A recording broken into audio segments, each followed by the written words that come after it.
नेताजी के देहांत के बाद मैनपुरी की लोकसभा सीट खाली हुई है और उसके चुनाव की घोषणा भी कर दी गई है। ऐसे में 5 दिसंबर को वहां पर मतदान होगा और 8 को मतदानों की गिनती होगी।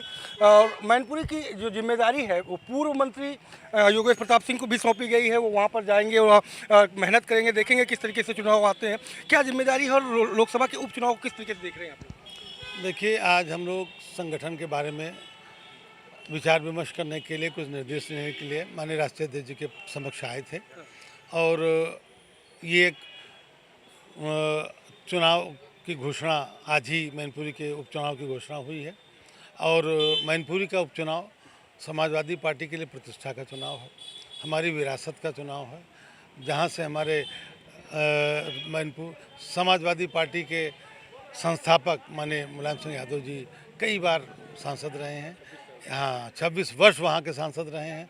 और हम इस बार उनकी मृत्यु के बाद एक अजीब सी रिक्तता उस क्षेत्र में आई है और उस रिक्तता को भरने के लिए अब हम जो चुनाव होने जा रहा है, समाजवादी पार्टी की तरफ से हम लोग उस उपचुनाव में लगेंगे।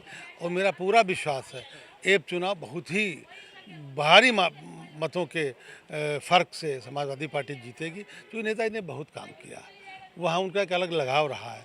और उस केवल जनता को याद ही नहीं, उनके बीच में जाके कहना है कि हम समाजवादी पार्टी के लिए मदद मांगने आए हैं। और समाजवादी पार्टी का एक एक कार्यकर्ता, मैं ही नहीं पूरे प्रदेश में जो इस उपचुनाव के बारे में सुन रहा है, वो बुलाए या बुना बुलाए मैनपुरी पहुँचेगा। और मैनपुरी का चुनाव इस बार देखने लायक होगा। एक एक गांव में समाजवादी पार्टी का हजार हजार कार्यकर्ता आपको मिलेगा। आजमगढ़ बीजेपी जीतने के बाद अब मैनपुरी में फोकस कर रही है। पिछले दिनों केशव प्रसाद मौर्य जो डिप्टी सीएम, उनके बयान को भी देखा होगा, सुना होगा आपने। अब केशव प्रसाद जी के बयान के बारे में मैं क्या आपसे टिप्पणी करूं, मैं उचित नहीं समझता हूं, क्योंकि वो बयान उनका मैंने सुना नहीं है। लेकिन आजमगढ़ और मैनपुरी में फ़र्क, आजमगढ़ में जिस तरह से बसपा को लड़ाया गया, बसपा कभी उपचुनाव नहीं लड़ती थी, आजमगढ़ का उपचुनाव बसपा लड़ी। एक ऐसे आदमी को लड़ाया गया जो वहाँ प्रभावशाली, बसपा से जो इसका प्रभाव है, विधायक रह चुका है। तो समाजवादी पार्टी के वोटों को काटने की वहाँ रणनीति बनी थी, और वो भी मात्र 8,000 वोटों का फ़र्क था, ज़्यादा फर्क नहीं था। अगर हम लोग थोड़ा और लग गए होते तो वो परिणाम पक्ष में आता। लेकिन आजमगढ़ और मैनपुरी दोनों अलग है।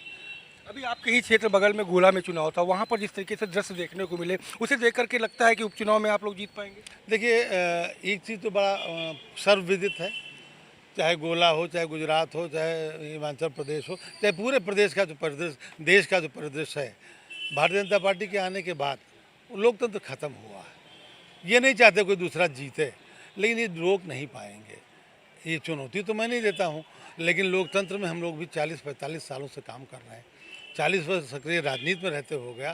तो जब जनता बदलती है तो कोई शासन और प्रशासन और कोई नेता रोक नहीं पाता है। और इस बार मैनपुरी इसी का परिणाम होगा। देख लीजिएगा कि इस बार मैनपुरी बहुत ऐसे कीर्तिमान स्थापित करेगा जो कभी नहीं हुए थे। शुक्रिया हमसे बात करने के लिए। तो ये थे पूर्व मंत्री योगेश प्रताप सिंह, जिनका साफ तौर पे कहना है कि बीजेपी जब से सत्ता में आई है, लोकतंत्र खतरे में है और वो चाहती है कि कोई दूसरा ना जीते, लेकिन मैनपुरी के परिणाम ऐतिहासिक होने वाले हैं। कैमरा पर्सन आशीष यादव के साथ संजय सिंह चौहान, भारत समाचार, लखनऊ।